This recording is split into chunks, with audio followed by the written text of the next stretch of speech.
Bismillahirrahmanirrahim. Assalamualaikum warahmatullahi wabarakatuh.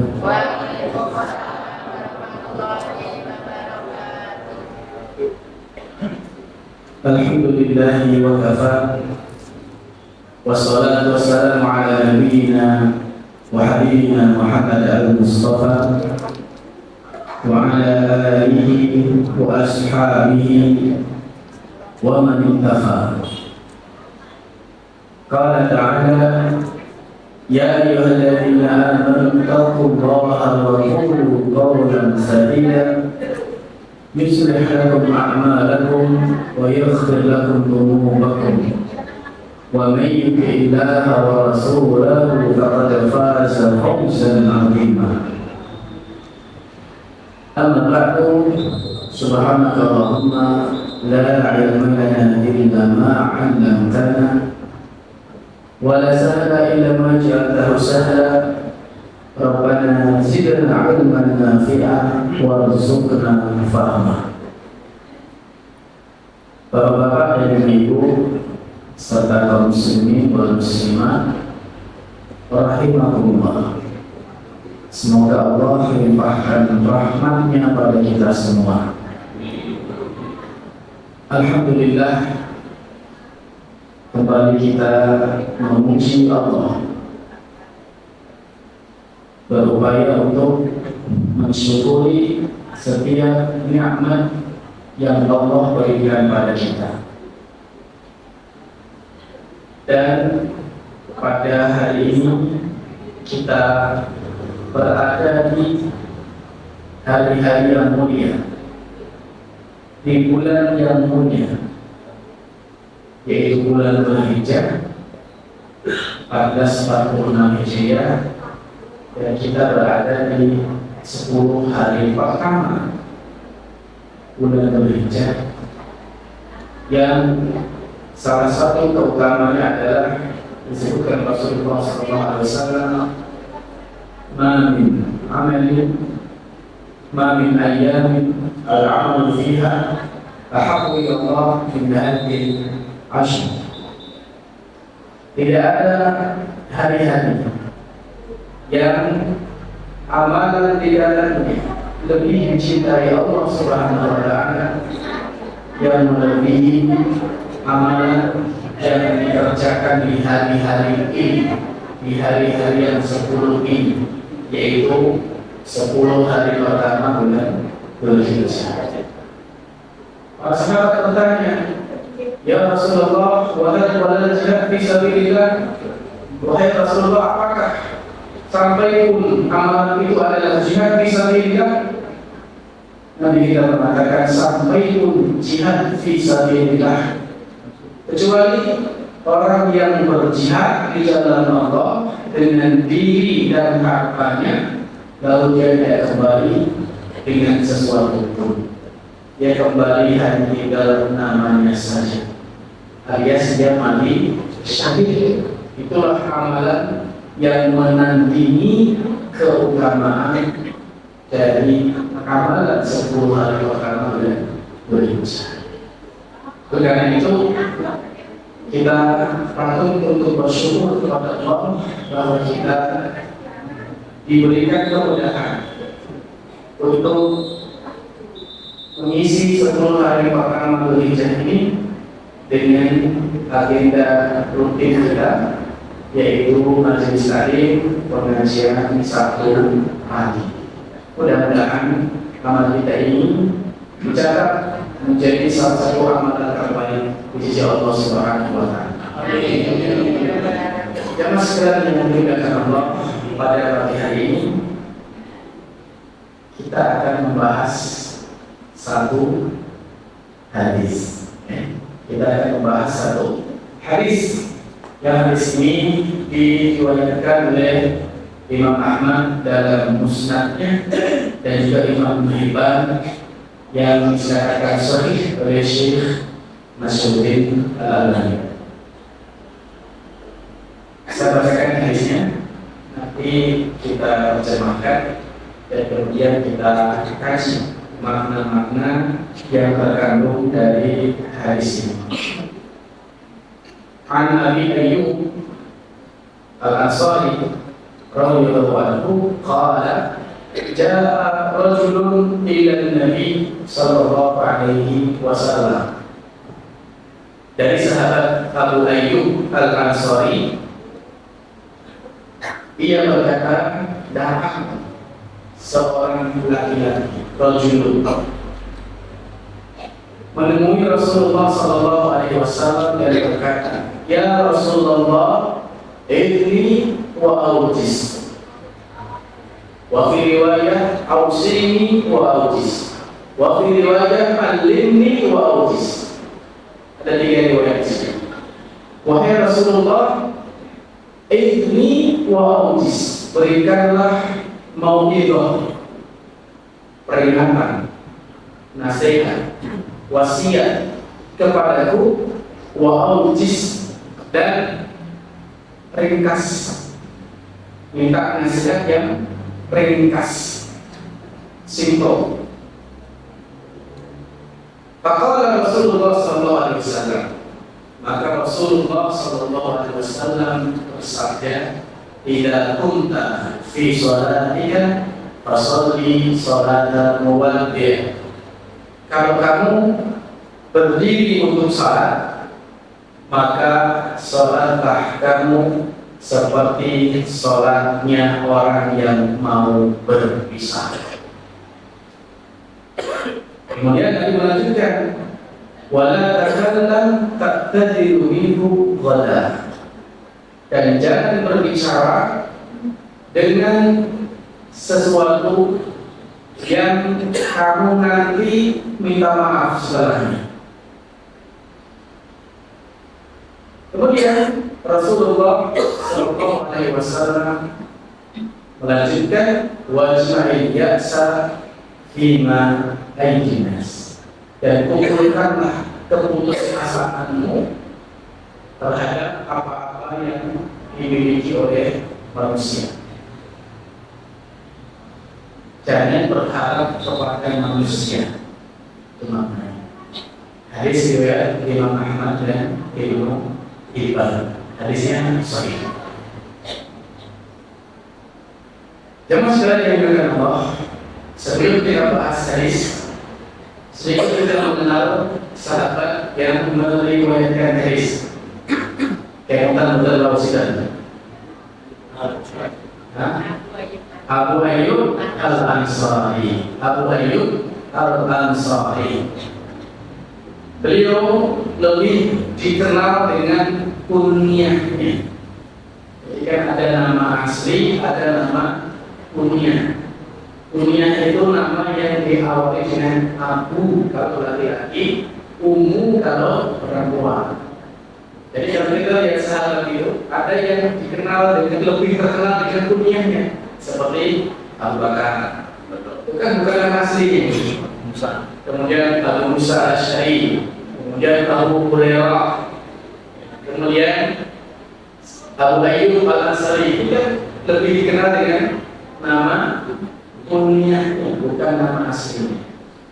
Tapi juga ada sebagian sahabat yang lebih dikenal dengan nama aslinya, seperti Umar, Utsman, Ali, dan seterusnya. Nah, Abu Ayyub Al-Ansari nama aslinya adalah Khalid bin Zaid bin Fulayh bin Sa'labah An-Najjar Al-Khazraji. Itu nama asli dia. Tapi kan lebih dikenal dengan nama kunyahnya katanya. Beliau ini dari kabilah Al-Khazraj, dari Bani Najjar. Madinah itu dulu 2 suku besar, yaitu Khazraj dan Aus. Abu Ayyub berasal dari Khazraj Al-Khazraji. Abu Ayyub ini sekalian salah satu sahabat yang memiliki banyak keistimewaan. Di antaranya adalah beliau pernah mengikuti baiat Aqabah kedua, yaitu janji orang beriman kepada Rasulullah SAW untuk ikut berjuang memperjuangkan Islam.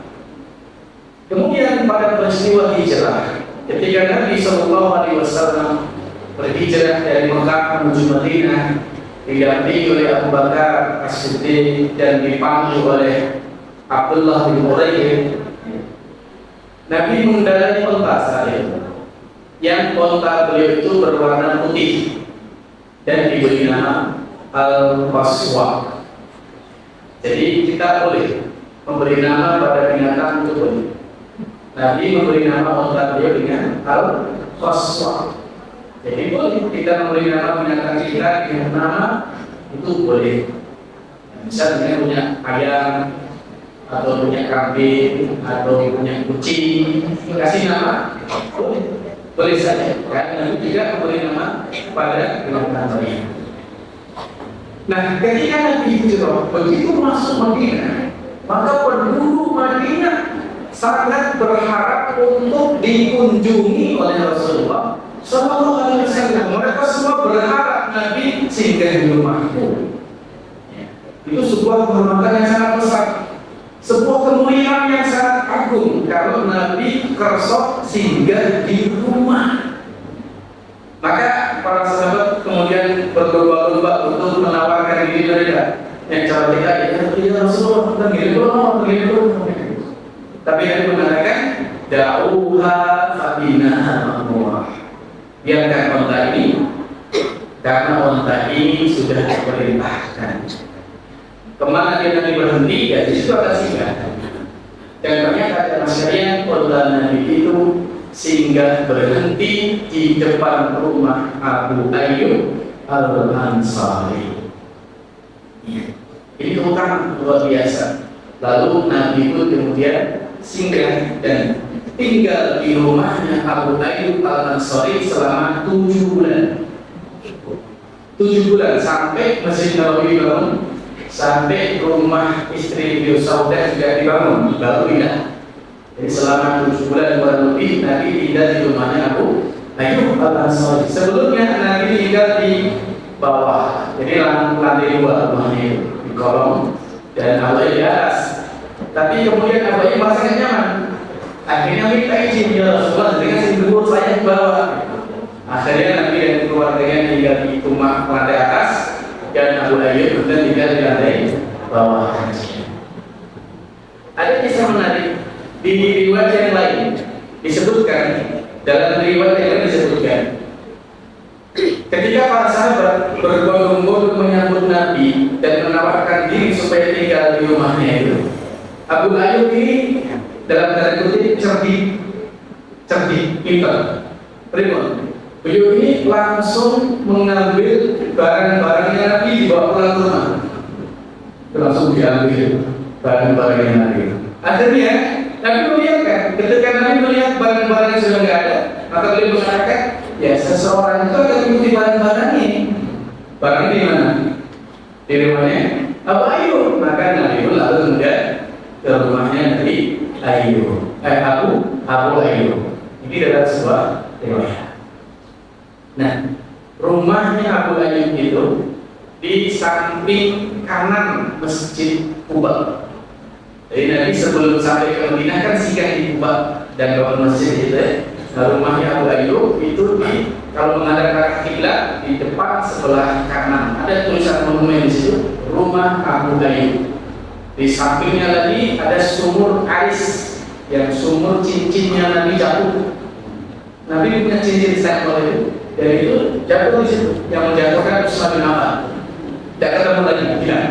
Jadi di situ ada sumur Ais. Itu ada monumennya juga, tulisannya sumur Ais.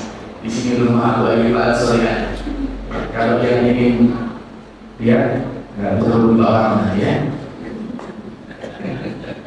Kalau ini ditunjukkan, ini sumurnya, ini rumah Abu Ayyub, bisa dilakukan. Abu Ayyub Al-Ansari yang sekalian, beliau ini mengikuti semua jihad bersama Nabi dari perang Badar dan setelahnya, sampai pada Khulafaur Rasyidin, bahkan Umar, Utsman, Ali, sampai khalifah setelahnya Muawiyah bin Abi Sufyan, dan sampai pada anaknya Yazid bin Muawiyah. Dan saat itu jamaah sekalian, Yazid bin Abi Muawiyah berkeinginan untuk menjadi salah satu bagian dari kelompok yang disebutkan oleh Nabi sebaik-baik pasukan adalah yang menaklukkan Konstantinopel. Akan ditaklukkan oleh kaum muslimin dan sebaik-baik pasukan yang menaklukkan. Maka Yazid bin Muawiyah mengirim pasukan untuk menaklukkan Konstantinopel, dan Abu Ayyub al-Ansari ikut dalam pasukan itu dalam usia 80 tahun. Umurnya berapa? 80 tahun masih ikut berjihad ke Konstantinopel. Konstantinopel itu saat ini Istanbul, Turki. Sekarang namanya Istanbul, Turki. Jaraknya dari Madinah itu 3 jam pesawat. 3 jam pesawat. Itu jauh banget itu. Ya.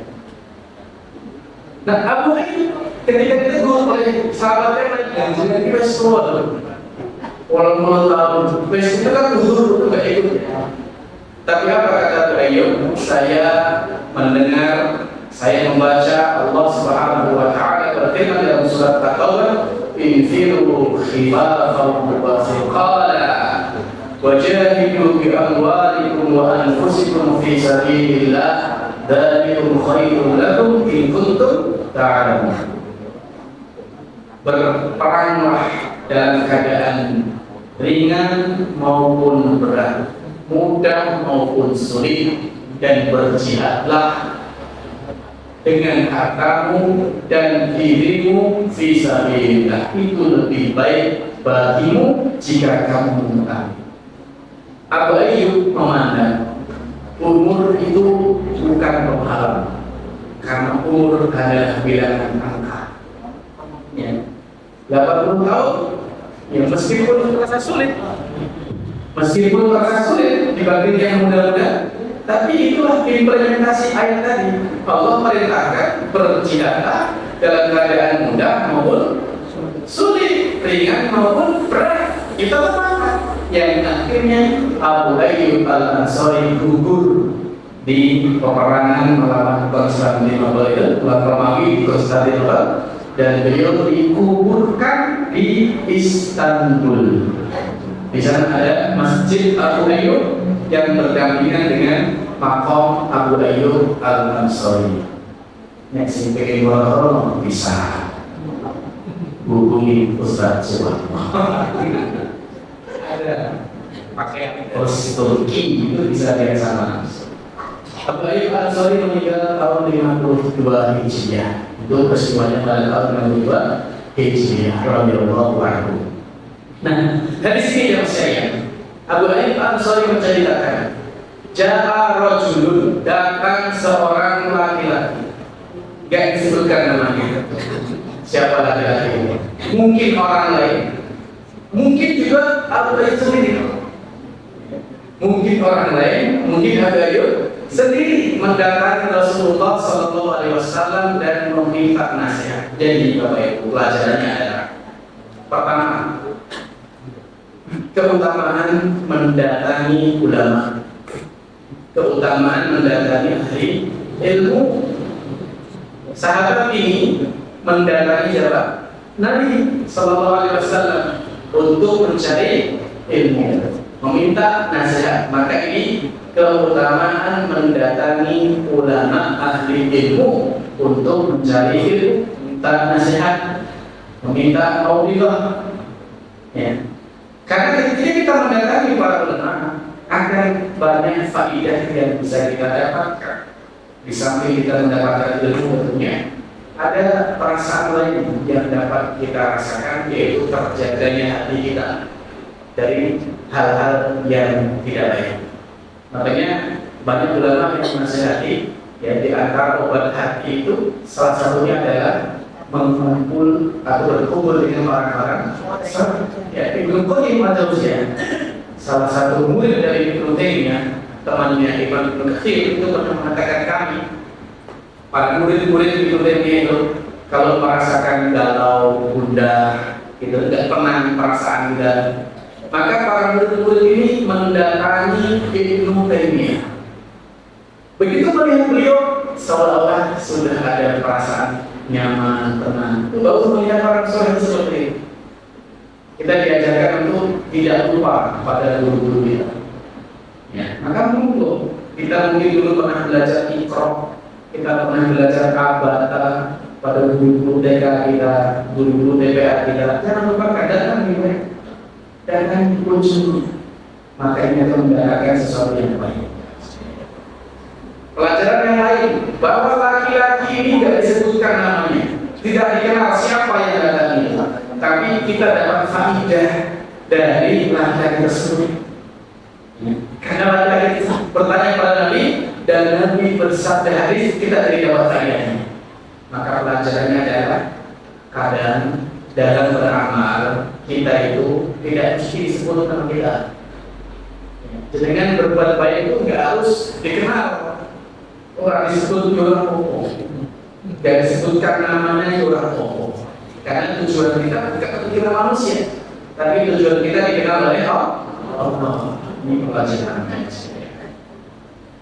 Kemudian Abu Ayyub melanjutkan, laki-laki ini meminta nasihat kepada Rasulullah dan berkata, ya Rasulullah, ini wahai Rasulullah, berikanlah mau'idhah kepadaku. Mau'idhah itu berbeda dengan hikmah. Yang kalau Allah berfirman dalam Al-Quran surat An-Nahl 125, qul ila sabili rabbika bil hikmati wal mau'izatil hasanah wajadilhum billati hiya ahsan. Ada 3 metode dalam dakwah.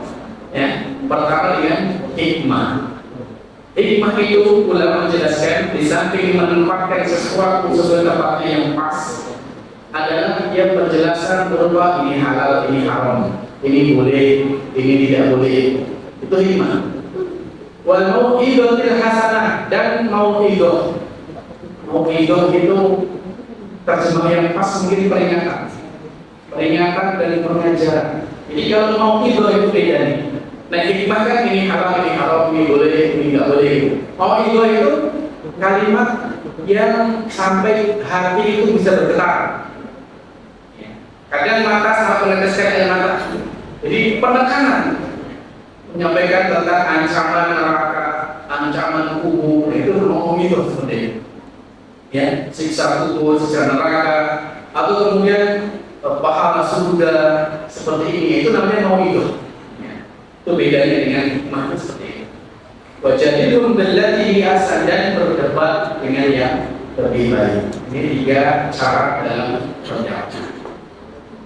Dan kemudian yang sekalian, Nabi sahabat ini bertanya, ya Rasulullah, idni wa autis, berikanlah mau'izah, nasihat, peringatan dan ringkas. Minta nasihat sih ringkas. Apa hikmahnya? Hikmahnya adalah karena kalau oke berlari.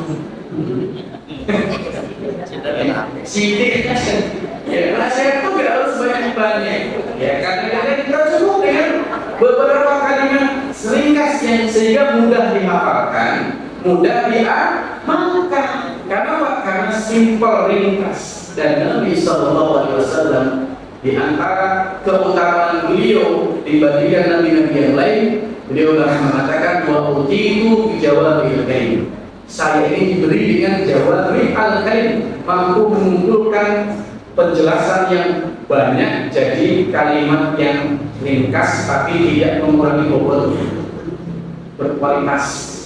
Nabi itu kan Nabi bersabda paling 3 hadis, 3 kalimat, tapi dijelaskan saja. Ya. Padahal Nabi dengan 3 berapa? 3 kalimat.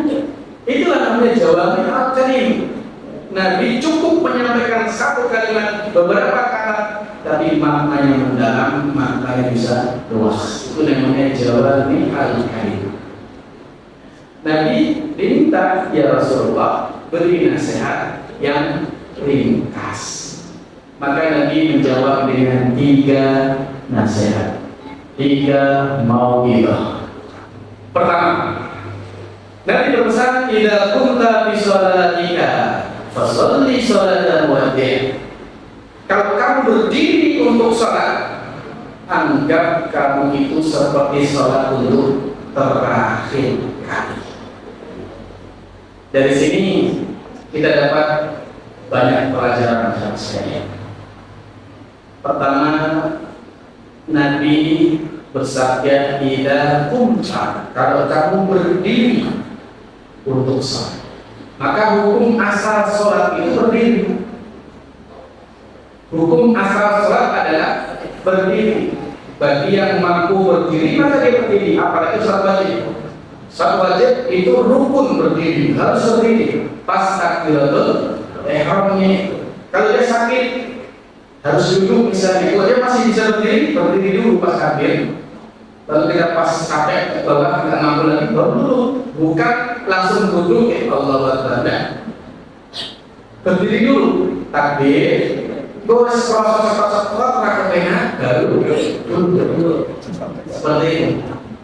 Idza kunta fi sholatika. Dan kita lagi-lagi diingatkan oleh Nabi masalah sholat. Karena sholat ini memiliki kedudukan yang sangat agung, memiliki kedudukan yang sangat tinggi di sisi Allah Subhanahu wa Ta'ala dan dalam kehidupan kita sebagai seorang muslim yang sekalian. Pernah beliau sampaikan di antara kedudukan sholat, bahwasanya sholat itu adalah satu-satunya ibadah yang Allah perintahkan pada Nabi dengan cara dipanggil langsung ke Sidratul Muntaha, Isra Mi'raj, tidak dengan ibadah yang lain. Ibadah yang lain melalui perantara malaikat Jibril. Sholat tidak. Sholat adalah satu-satunya ibadah yang Nabi tidak pernah tinggalkan selama hidup. Beda dengan ibadah yang lain, kadang diganti, kadang bayar fidyah, kadang beri qadha. Tapi kalau sholat tidak ada. Sholat dikerjakan dalam keadaan apapun, kapanpun, dimanapun. Safar bisa di jamak, bisa di kosong, sakit bisa dalam keadaan duduk sambil berbaring, itu bisa, tapi tidak bisa diganti. Sholat juga merupakan wasiat terakhir Nabi sebelum meninggal dunia. Sholat juga ibadah yang pertama kali akan dihisab di sisi Allah Subhanahu wa Ta'ala di hari kiamat nanti. Awwal man yuhasabu ila yaumil qiyamah shalah, idza salaha al-amal kulluhu wa idza fasada al-amal kulluhu. Sholat itu ibadah yang pertama kali dihisab di hari kiamat. Jika baik, amalnya akan ikut baik. Jika buruk, amalnya akan menjadi buruk. Maka sholat ini menjadi ibadah yang sangat penting untuk kita perhatikan. Itu masuk oleh bertanya, "Ya Rasulullah, ayyul a'mali afdal?" Wahai Rasulullah, amal apa yang paling mulia? Nabi mengatakan, "As-salatu 'ala waqtiha." Salat tepat pada waktunya. Tapi jangan sekali. Dalam hadis ini ada sisi lain yang harus diperhatikan dalam salat, yaitu Nabi kita mengatakan, "Fasalli salata muwaddi'." Sholatlah kamu seperti kamu ini mau sholat terakhir. Orang kalau sudah merasa ini sholat yang paling terakhir, maka dia akan berusaha melaksanakan sholat itu sebagus mungkin, sekhusyuk mungkin, karena dia sadar ini sholatnya hari ini. Kita diajarkan untuk melakukan sebuah amalan yang berkualitas yang sehat. Ya, ibadah yang berkualitas seperti kita mau mandi gitu. Ini ibadah yang terakhir, maka kita akan berupaya menghadirkan sebaik mungkin yang mampu kita, semaksimal mungkin yang mampu kita lakukan ya Mas ya. Nek gelalah bangsa kok uji mulai, ya udah apa-apa, pas salat berikutnya gitu lagi gitu. Ya, jadi kita berupaya untuk mati. Ini sholat rampung mati gitu. Ya, jadi kita diajarkan juga sholat yang berkualitas. Karena kita akan meninggal dunia dari itu. Maka kita diajarkan untuk semakin bertambah hari itu semakin baik. Semakin bertambah usia, kudunya tambah soleh. Ya. Jadi Ini umurnya surat tua itu surat apa? Surat genah. Kan kesalahan nanti kan begitu normalnya. Kita nggak tahu kapan aja, tapi kita diajarkan untuk mengisi hari-hari kita semakin bertambah usia, semakin baik amal kita, semakin berkualitas. Amin. Jadi kita tidak mengenal istilahnya mantan soleh. Aku harus tahu loh bisa kerja di masjid, bukan itu, bukan untuk kenangan, bukan. Tapi itu adalah prinsip.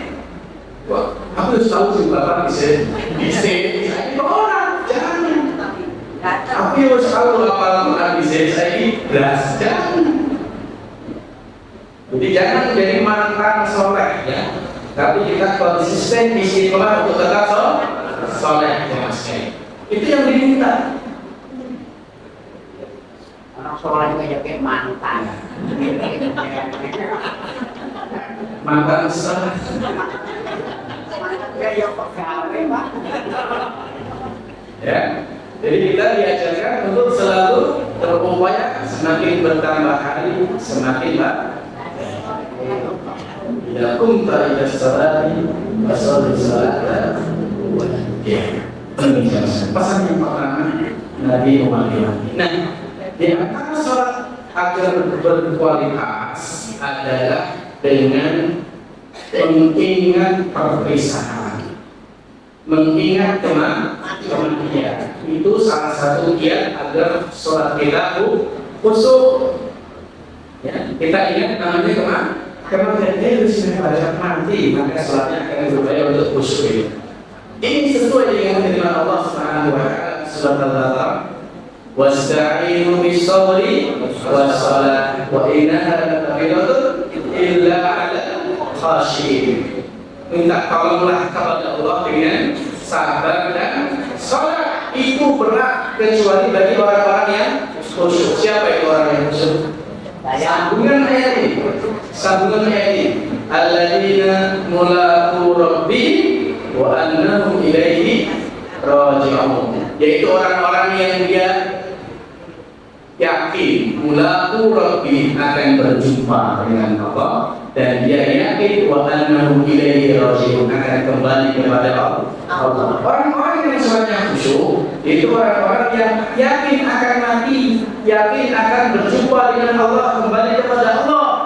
Jadi salah satu cara agar kita khusyuk dalam sholat, ingat kita akan mati. Kemudian yang kedua, Nabi berpesan wala takallam bi kalamin ta'tajidu minhu qada. Jangan sampai engkau berbicara dengan satu kalimat yang kemudian kamu minta maaf besok. Ya. Kita diajarkan dan dipesankan oleh Nabi agar menjaga lisan kita. Jangan sampai kita berbicara ngomong baru itu minta maaf. Maaf ya, saya tadi keliru. Saya tadi salah. Bukan itu maksudku dan semacamnya. Makanya kita perlu berpikir sebelum berbicara. Pikir akibatnya apa? Akibat yang potensi muncul dari ucapan kita. Pikir. Ya. Kalau kita lihat apa korelasi antara sholat dengan menjaga lisan, ada korelasinya, ya. Ada hubungannya. Apa itu? Sesungguhnya sholat itu jamaah sekalian, banyak di antara banyak hikmahnya itu adalah sholat itu mengontrol lisan kita.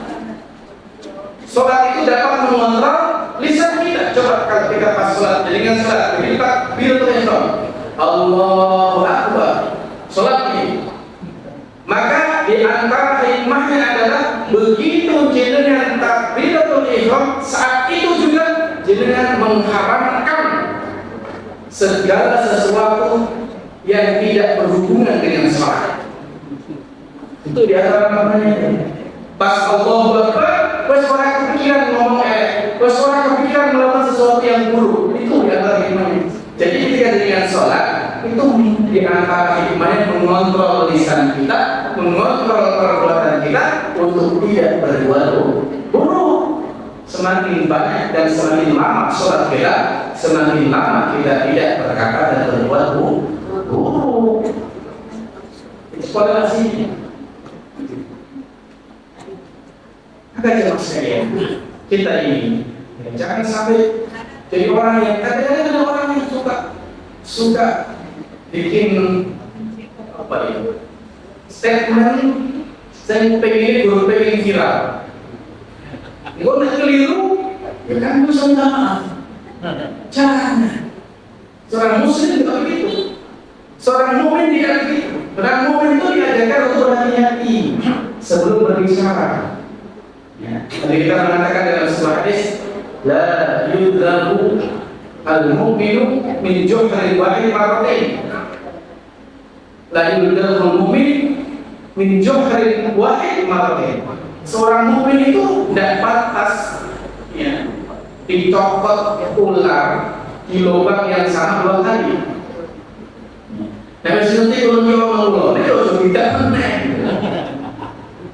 Jadi maknanya tidak seorang mukmin tidak pantas terjatuh dalam kesalahan yang sama 2 kali. Tuh.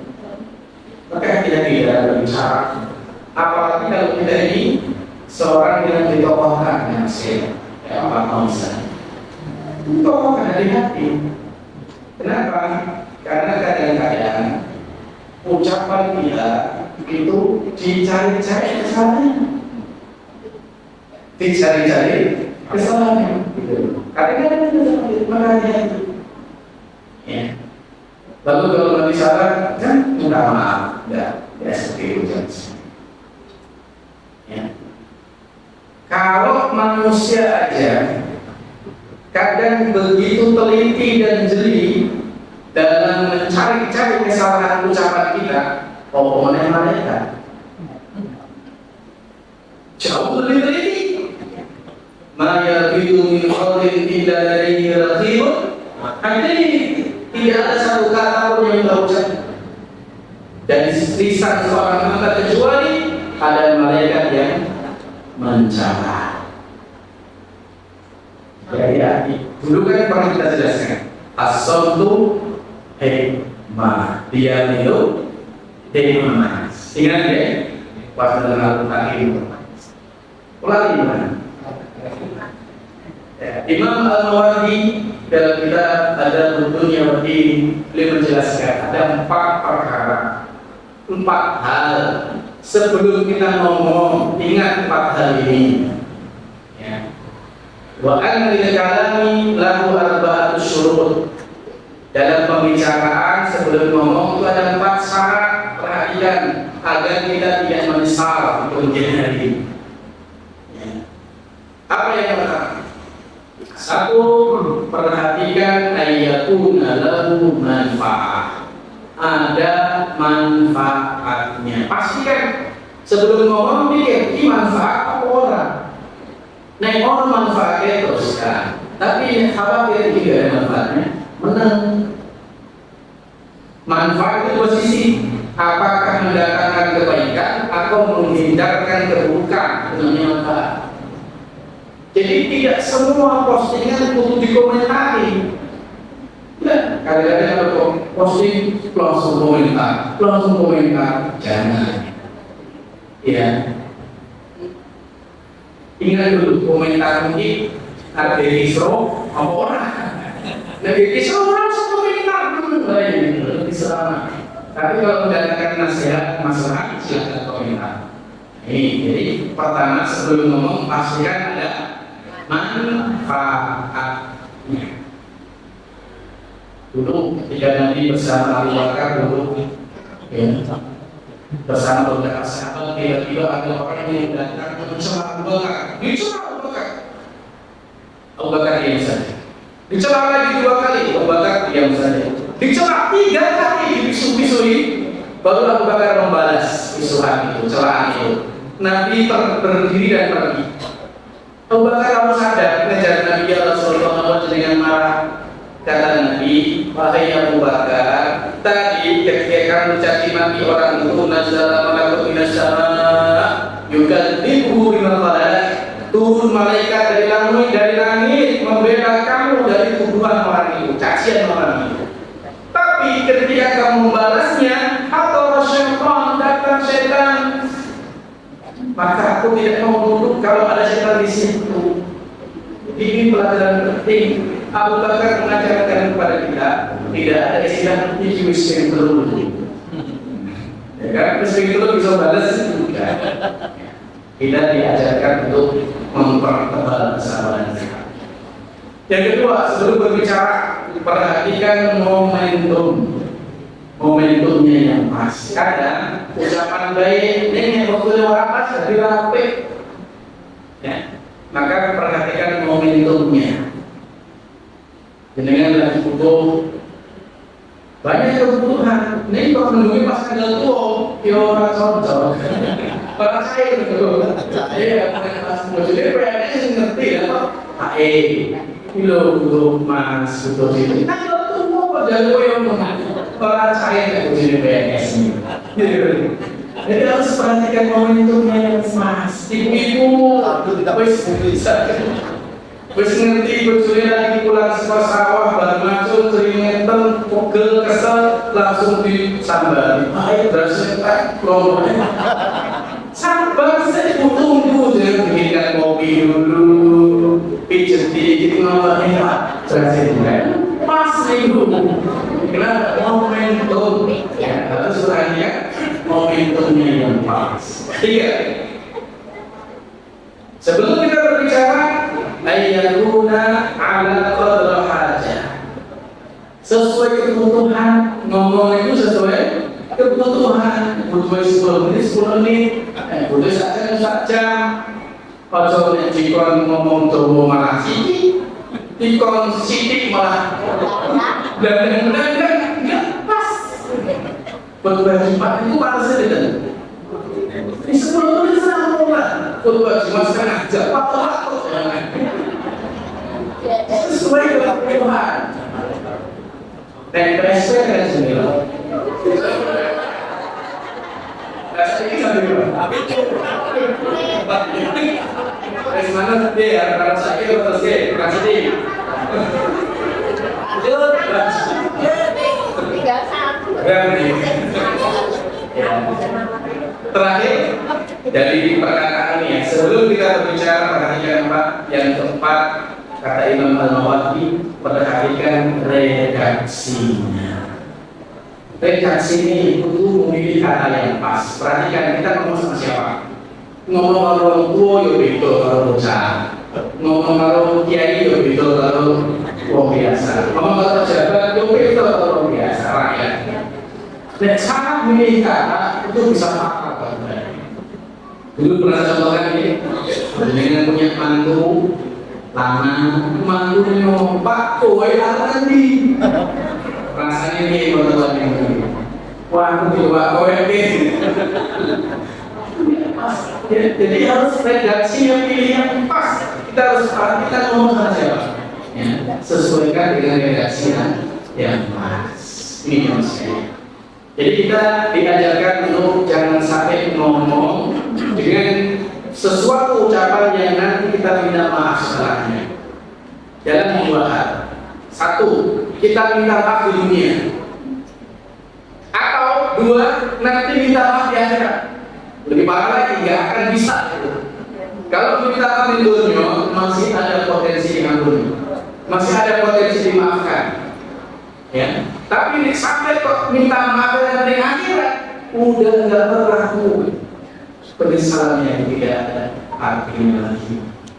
Maka ini dari lisan. Ya, jangan sampai ucapan kita ada hati yang tersakiti, ada telinga yang tidak enak mendengar. Jangan bisa. Terakhir yang ketiga mas, tuan ini, kursi apa yang ketiga tadi?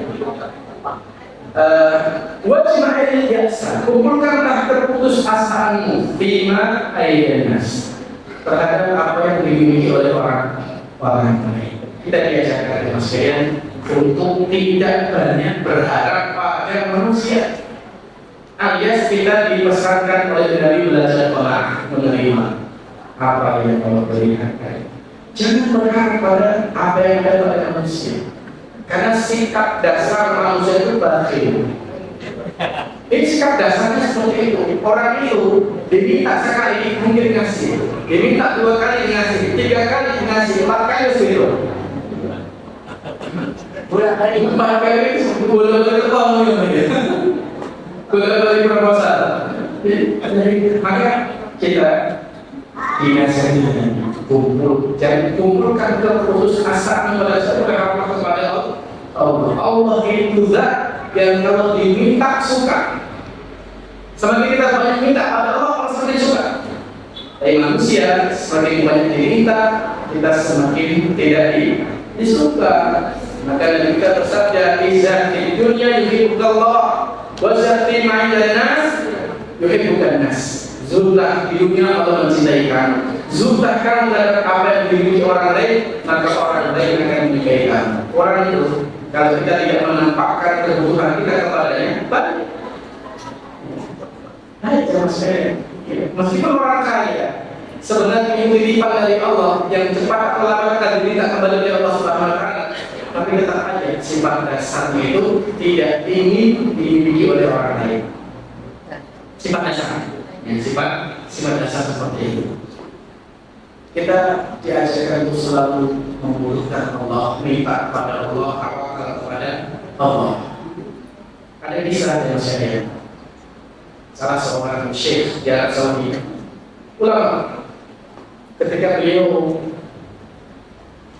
dalam sebuah safar dakwahnya ke Mesir, beliau sampai di Kairo. Lalu beliau dakwah di Kairo. Lalu di hari berikutnya ada agenda ke Iskandaria, 2 jam dari Kairo. Nama sekarang Alexandria. Kairo betul? Ada orang besar itu. Ada. Itu beliau ke sana Iskandaria sekitar 2 jam itu perjalanan darat. Lalu kembalinya sudah malam. Maka Syekh ini nggak mau ke hotel. Syekh ini ngomong sama Pak masjid, saya ingin itu di masjid, tolong dibicarakan. Oh iya. Ternyata bermalam sampai di Kairo, hampir sudah jam 1 dan 2. Ternyata ada satu bagian lampu masjid yang belum mati. Dan itu di situ mendengar ada orang sedang tahajud, ada orang sedang sujud lama. Lalu kita dengar suara hamba itu. Ini ya Allah. Minta doa, henti meminta kepada Allah. Lalu Syekh tadi tergerak untuk bertanya, ditungguin terus masalahmu. Orang ini ngomong, saya masalah besar. Saya punya istri saya punya sakit parah dan besok jadwal operasi. Dan besok itu saya tidak punya uang untuk biaya operasi. Kalau nggak bayar, nggak bisa operasi. Itu masalah. Kalau dari tadi sudah bersujud, maka saya mengatakan ini sudah disebutkan kebutuhan kebiayaan merasakan. Dan lalu Syekh sudah, kemudian menjelang subuh, Syekh masjid itu dan diminta untuk imam. Syekh jangan memaksa Syekh meskipun sampai dia lama. Akhirnya saya mengimami setelah selesai sholat yang sekalian. Tiba-tiba ada seseorang yang maju ke mihrab mendatangi imam tadi dan menyampaikan kepada Syekh, saya mengetahui Anda, saya lihat Anda di YouTube, saya tahu dakwah Anda, saya ingin bertanya kepada Anda satu hal. Ya silakan. Kata orang ini, Syekh, saya ini sebenarnya sudah berkewajiban zakat. Sudah lama saya tunda-tunda. Saya ingin membayar zakat ini sesuai pada orang yang tepat. Ya, apakah saya punya nasihat? Terus ditanya sama Syekh tadi, berapa zakat? Sekian. Sebentar. Nah, saya itu kaget karena angka itu angka yang sama disebutkan oleh orang yang tadi malam bernasihat. Bicara itu dulu. Ternyata dia dipotongkan dan dipanggil. panggil masuk ke depan, lalu mereka bertiga ngobrol. Misalnya sama Syekh, coba kamu tadi sebutkan kebutuhanmu, dijelaskan. Saya istri operasi di hari ini bayarnya sekian. Sampai ke kamu gimana? Saya bisa sekian. Pas kamu sudah kamu bayar kamu sih selesai. Subhanallah. Jadi pelajaran, ya Allah Subhanahu Wa Taala yang menggerakkan hati hambanya untuk kemudian menjadi perantara rezeki itu. Jadi kita bukan meminta kepada manusia, tapi minta kepada Allah Subhanahu Allah yang menggerakkan itu. Ya. Saya juga punya pengalaman pribadi. Di pas zaman rondo itu, saya masih masuk sampai SMP. Saya tuh dia di kelas 10 tahun habis SMA tahun mau ini. Itu Ramadan waktu itu tahun 2020. Ramadan 2020. Iya, sama saya itu sakit. Ya, saya bertanya kepada Allah. Saya nggak ada. Pas Ramadan nggak lama, beberapa hari itu dia berusaha ada pakai masjid itu mau nggak? Ya mau lah. Akhirnya saya bilang kalau berusaha kasih putri itu saya nggak tahu ketika ada orang yang buat saya dari Jakarta orang-orang itu ada pakai itu kelas sama masjid. Aku bayar kan semuanya. Jadi ya Allah yang gerakkan. Kita lihat tertawakan kepada Allah Subhanahu. Kisah terakhir yang saya sampaikan ini dari Ustaz Luqman Hakim. Ustaz Luqman Hakim, pemilik founder TV Gerakan Infak Beras. Beliau itu menghasilkan ini. Ketika beliau di Malaysia, dia sudah di sana. Dia menghasilkan infak ngaji. Pas berangkat itu uangnya habis, tinggal 5 ringgit, itu pun sudah buat beli bensin motor. Pas sampai di tempat ngajar privatnya itu, khususnya Pak, susunya anaknya entek, pokoknya itu entek. Mereka itu sekitar 40 ringgit, sekitar 40 ringgit harganya. Yaudah nanti saya ini kan pas datang kajian ngajar privat, nanti belajar pengajar. Selesai ngajar privat, satu orang diajar privat, aku kan kudu bayar untuk pas datang kajian. Ternyata uang tua ini ngomong kali itu, Ustaz maaf saya lupa ngambil uang ATM. Gajinya Ustaz pekan depan ya gitu. Mati subhanallah. Gimana minggu bawa kalau susu malah ditunda. Tapi kata beliau saya jadi pelajaran berharga, pelajaran akidah, pelajaran tauhid bahwa saya tidak boleh berharap pada manusia. Kan kalau banyak berharap pada manusia itu bisa sewa. Akhirnya dia langsung naik motor ke masjid. Ya, dia buka tasnya, ada yang sobek, sebuah tasnya. Ada dagangannya juga, ada foto, lebar gitu. Sampai di masjid beliau kemudian menasihat salat, minta pada Allah. Sedang susu ini, minta Allah. Tiba-tiba ada yang telepon, Ustaz masih punya motor enggak? Ada. Bapak butuh berapa? 2 Ustaz. Tetap berapa harganya Ustaz?